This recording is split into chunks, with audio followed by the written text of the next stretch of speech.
ebintu byetwekolera ffe ng'abantu bwe tufa nabyo, naye byetukolera abalala bwe tufa bisigalawo. Nsaba otunuulire munnakulira yogera nti bw'ofa leero osobola okufuna abantu abakuziika ng'abaziise Nakimuli. Ekyo kituwa ekyokuyiga. Katonda atulungamye, Nakimuli amuwa ekiwummulo eky'emirembe. Mukama abeere nammwe. Nakimuli bw'aba alina ekintu ky'abadde ayagala abadde akyagala era ng'akikola with passion. Tulina omukutu gw'abaka ba Paalamenti aba-226. Nakimuli yatandikirawo twinviting agenda mu kuzannya. Nabadde sikimanyi nti atukola nnyo n'okwagala okw'amaanyi. Naye twebaza Katonda olwa Nakimuli, tumusaba amusaasire byonna ebyamusobako era amuwe ekiwummulo eky'emirembe. Neeyanziza nnyo neeyanzige, Mukama abatambuze emirembe nga buli omu addayo gy'abeera.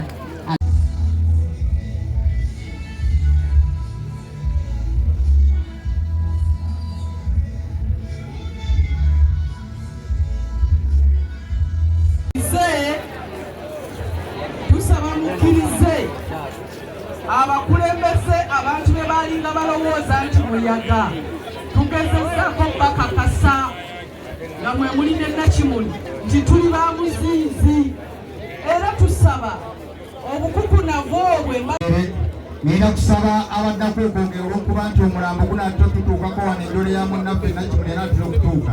Nsaba kisaanidde zirambikiddwa bulungi. Twongera okwaniriza Reverend era Omukama mulungi ekiseera kyonna. Assalamu alaikum warahmatullahi wabarakatuh. Asebo ne bannyabo ayogera olunaku olwaleero yenze Maseruka Robert, omubaka wa Paalamenti owa Mukono South. Olw'ekisa kya Katonda abakulu bakkiriza ne bangattako erinnya lya Jaideni.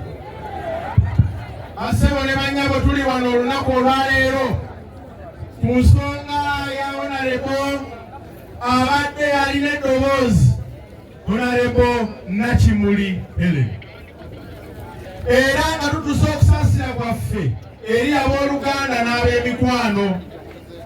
Basebo ne bannyabo bw'otunuulira emyaka Honorable kwagendedde, abamu gy'emyaka gye gimu lwe baali bafuluma ensiko nga basiiza Katonda waabwe nga bawangudde olutalo.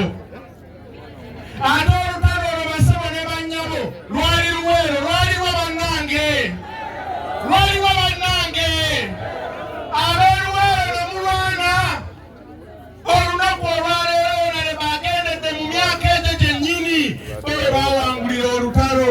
Njagala okuyimirira wano nga nange mbategeeza lugenda kukya ku makya nga tugamba la hawula wala quwwata illa billah.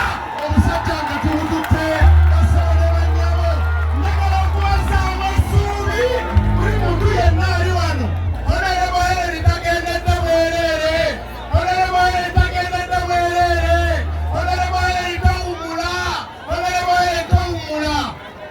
Mbasaba mwenna ab'eluweero nga mukole ogwammwe, naffe tuli b'emukono tuva Kyaggwe, naffe tugenda kukola ogwaffe. Abaaye mutegedde bulungi anti ffe abava ebukunja eri bwe linagaana tugenda kuzuukuka ekiro, tugenda kuzuukuka ekiro, tugenda kutanga twebumiriza mu nsi yaffe. Tutuuse okusaasira kwaffe eri abooluganda n'ab'emikwano. Omukama abasiba ekimyu, Omukama atambula wamu nammwe. Bwe tutagenda kubeera abanyweze mu kukkiriza nti akyasobola okubaako ne kyakola okulaba nga obulamu butambula. Nga nsembyayo Basebo ne bannyabo, waliwo omukungubazi omukulu eyandyagadde okubeera ku mukolo guno era nga ye His Excellency Robert Kyagulanyi Ssentamu eyaba potential mu Honorable Nakimuli. Pulezidenti yenna gy'oli tukusuubiza nti naffe ne tugenda kulekerera, ate twala obudde bwe bw'olaba nga butuuse okomewo. Gwasuubi lyaffe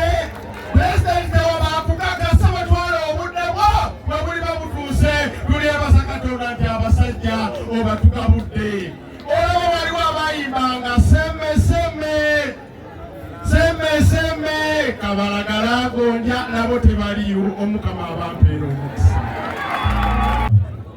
NUP and everywhere.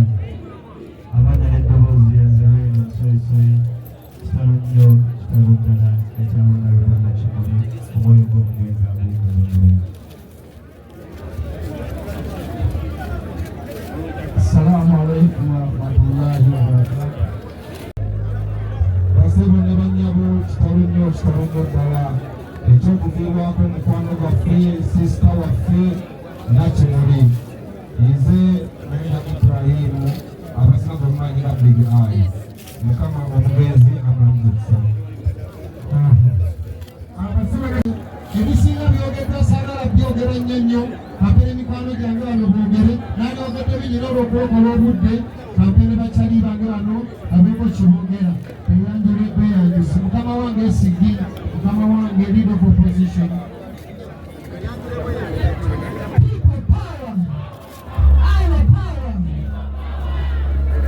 Bakitaffe mu Katonda abakulembeze ab'enjawulo mu bibiina byonna banankyukakyuka okusingira ddala bannakalangala banange kitalo nnyo kitalo ddala. Nakimuli abadde kimuli kya ggwanga lyonna naye tumukubire mu bugalo kubanga abadde wanjawulo nnyo. Nakimuli tabadde wa bulijjo bannange simanyi kakodyoka abadde akozesa nga ne waba takkiriziganya na muntu naye akukumakuma n'abeera naye. Tukwebaza olw'obulungi bw'obaddeko obulungi bwo Nakimuli tukwebaza olwa buli kimu ky'okoledde entertainment industry. Bannakalangala musubiddwa nnyo ettaala ly'ekalangala kitalo nnyo kitalo nnyo.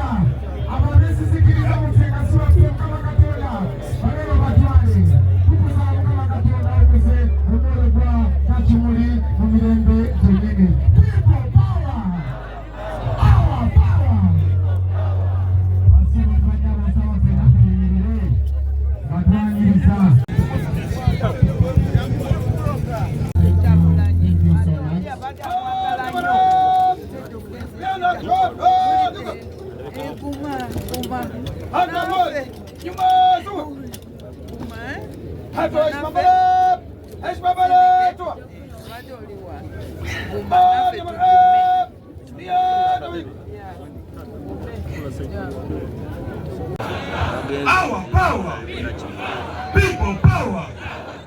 Kyagulanyi oye, Kyagulanyi oye.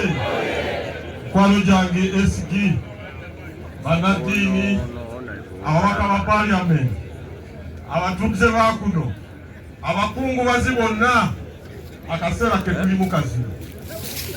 Bwe twafiirwa mukyala wayisa ffe ng'ababaka, Nakimuli eyatukuŋŋaanyamu amaboko gwe tuze kati okwerekera wiiki singa bbiri. Ekyo nno kikulaga nti buli wooli wali wayali. Sekitale Jeno, endakiika ebbiri ze banfadde, njagala okuggyawo obulimba, nzigyawo lipooti ze bawa Jeno Museveni, ze bawa Jat, ne bawamba abaana baffe, nga lipooti eyo yakoleddwa Minisita Kasolo ng'ali ku fulo. Ekizimbe kye tusuubira nti kyogererwamu mazima. SG basindika e Kalangala, nalinnya ekidyeri ku ssaawa 12 e Bukakata, netuuka e Kalangala ku ssaawa 12:45. Tewaaliwo kavuyo konna. Honorable Kasolo alina okwetonda, bw'ateetonda alizayininga obwa minisita. Ezo lipooti ze zikwasa abaana baffe, nayira ng'ate Katonda natuuka ku Kaaba. Kanso gy'ayogerako gye baaganye RDC okwogera. Sipiika yabaddewo, chairman Wulo yabaddewo, chairman Situka owa district yabaddeko ku agenda. Era wekyatuuse RDC okwogera yayogedde. Era mu bye yayogedde ng'ate Katonda yatusuubiza n'okutuwa assurance mu kulinnya ekigeeri. RDC n'asoma n'omubaka wa NRM ow'eyo obw'emitwalo 5. RDC n'asoma n'omubaka wa General Katumba obwa 1.5. Kasolo gye yabijje n'obwa Kasolo bwe alina okwetondera eggwanga okubeera. Njagala ng'ate Katonda RDC yayogedde n'ayogera ne ku binazi n'asaba n'ababaka abali mu parliament bayise ssente z'ebinazi. RDC n'ayogera ekyo yakyogeddeko pulezidenti yabaddewo abonalebu babaddewo SCD abo bakasolo be bakola lipooti ezitubonyabonya nga balimbatera Museveni olw'emyaka ikopawa esaawa etuuse bakasolo betondere eggwanga. Tugenda mu kizimbe ekifonga kyekizimbe ekyamazima kyekizimbe kitali mu bulimba naye minisita n'abeera ku filo. Njagala okwebaza abantu bekalangala. RDC yayogedde bulungi ne wabawano era LC5 okusinziira ku agenda yeyafemyeyo okwogera meya n'akwogerako mu yajja manota kisuka ow'Emakindye. Okimanyi nti bimbako omulondo w'Amakindye erisika ekibuga ekyabesi. People power.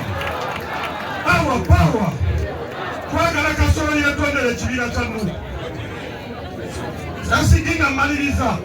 RDC yasitudde DPC n'atya Katonda n'agamba nti njagala okwebaza aba Nuupu. RDC nga yakyogera okuva lwe baatuuse wano siinayo lipooti yonna eraga nti wabaddewo obumenyi bw'amateeka wadde okusoomoozebwa. Abantu ng'abo lwaki Museveni abawa baminisita lwaki tebatuviira mu gavumenti Kyagulanyi n'agikwata eggwanga lirite